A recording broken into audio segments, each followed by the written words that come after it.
This week we went to go see Blue Beetle in IMAX. That's right, in IMAX, but is it any good? We'll talk. Hi, how you doing today? It's just Jess here. Hope you're having a good day. And today, yes, so we got the movie Blue Beetle. Is this movie worth it to go in IMAX? Honestly, absolutely yes. Why? The movie is filmed for IMAX, so what does that mean for you as a viewer? You see up to 26% more screen only in IMAX. You get the extended aspect ratio from 2.9, 2.1 instead of the standard 2.40, 2.1. That means you get to use the proprietary sound system that provides powerful in-depth audio experience. You feel more immersive than your traditional standard viewings if not go see it in IMAX. Also, the director in interviews wanted to film for IMAX since he wants a representation of Latinx in this big movie in IMAX. Blue Beetle is an action-packed roller coaster emotional superhero involving DC Universe's Blue Beetle in the DC Extended Universe. This is the first movie ever, superhero first movie ever to feature a predominantly Latin-esque cast, which is awesome because I'm half Latino, so seeing myself represented in a superhero movie nonetheless is amazing. It takes place in El Paso in Texas and mixes both English and Spanish with subtitles and dialogue. However, the movie is rumored to have a 3 trilogy, but let's be honest, DC in a state of flux right now, so we don't know how much this will do in the box office, which is very sad because if we don't get a trilogy, see where the romance goes and see where the scarab goes, I don't know. I don't feel happy about that, but we'll see where it goes. It's only a rumor for now. I'm gonna be very honest with you guys. When I first heard about this, I wrote it off. I scoffed at it. I don't know why, because I'm half Latino, so when I first heard the trailer was out or the pictures, I don't watch trailers here on this channel, but when I saw like pictures, I was like, oh, like another Latin. I don't know. I guess I just thought bad about it and thought negative about it. I kind of wanted to like go away. I was like, oh my god, I can't believe they're making a Latino movie. Like, who's gonna watch this? And me being half Latino, and I just was like that because I was just like, oh my god, it's gonna be like tacos. I don't know. I just thought the worst, and I don't know why. Like, usually that doesn't happen for me. You guys know me on this channel. I'm usually like positive guy, but I don't know why. For Latin movies, for this one, I was just like, oh my gosh, maybe because DC was going in a downwards trajectory. So I was like, I can't believe this. They're gonna drag Latinos through the mud. It's gonna be very bad. But however, after watching the movie, I did a whole 360, and it's been a while since I shed some tears. I mean, I wasn't literally crying in the theaters, but it was maybe I was like shedding tears like 1, 2, or 3. Maybe it's because my half connection to Latinos, since my dad's from Mexico, my mom's from Philippines, so I'm half Asian as well. But it does have a nice heartful story as well. Or maybe, let's be very honest with you, this is the first time this year I was a little bit up in the sky in the theaters. Comment, I'll let you know, but I was up in the sky when I was in the theater. I was like, oh my god, like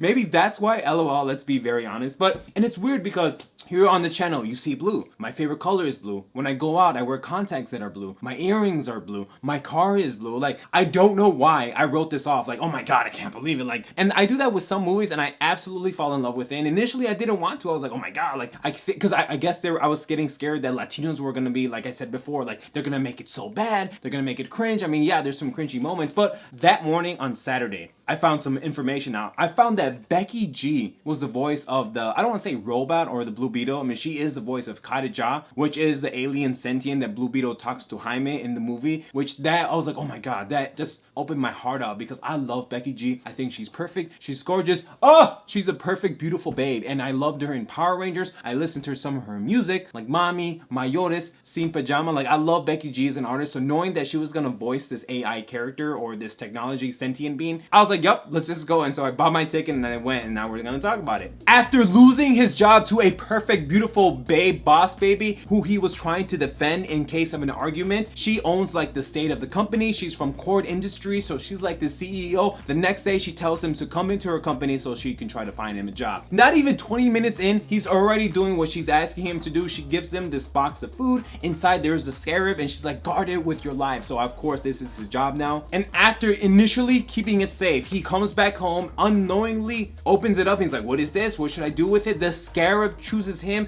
and now we start this symbiotic relationship without him knowing about it. And he either has to choose to use this or destroy this to save his family and his hometown. I even told you before, so I'm half Latino, half Asian, and yes, I'm not gonna lie to you, I guess some of the scenes that I was watching were cringe because like there was like the granny, she was like holding guns in the movie. I'm like, oh my god. But I do like the representation and the cultural background of Latina X in the movie. Even though I'm half Latino, half Asian, I guess I'm not in the film realm of Latinos. I'm mostly like, I won't say Japanese American because I love anime, I love sake, I love like the house music, techno, you know, dark clubbing vibes, so dunes. So I do like bachata, I do appreciate that, but at the end of the day, I'm not fully Latino like that. I'm half, but still, at the end of the day, it's nice to see representation in this type of movie. But of course, let's be very honest with you. This feels like a first level Marvel film. Now, what do I mean by that? Well, they're introducing a new character. We have to get to learn the backstory, the exposition. He has to learn the set of powers, and it sets up future installments, which we don't know. Like I said before, DC is in a state of flux right now, so we have no idea. This feels like Iron Man 1. Let me be clear. He has to learn the suit. He has to learn how to fly, the AI, the navigation, the talking, the mechanics. He has to learn everything. Yes, of course, he's not building it because the Blue Beetle is already built, but it kind of felt like that type of tone, or other Marvel Phase 1 movies, which we've seen before. I'm not gonna lie to you. I mean, yeah, it's typical story superhero structure. What do I mean by that? Normal life. Circumstances happen, things change. Oh my god, there's a big fight, there's some chase sequences, there's a climax battle at the end. The two main protagonists are together now, or their bonds with whatever they're dealing with, which is the suits, the family, the relationships, and the romance. Yes, and of course there is romance because I love romance, you know me? But it's fun, nice comedic action sequences that doesn't take itself too, like, serious. I mean, it's mostly humor, maybe a little bit too much humor. Whenever I was watching the film, like, sometimes when he's fighting,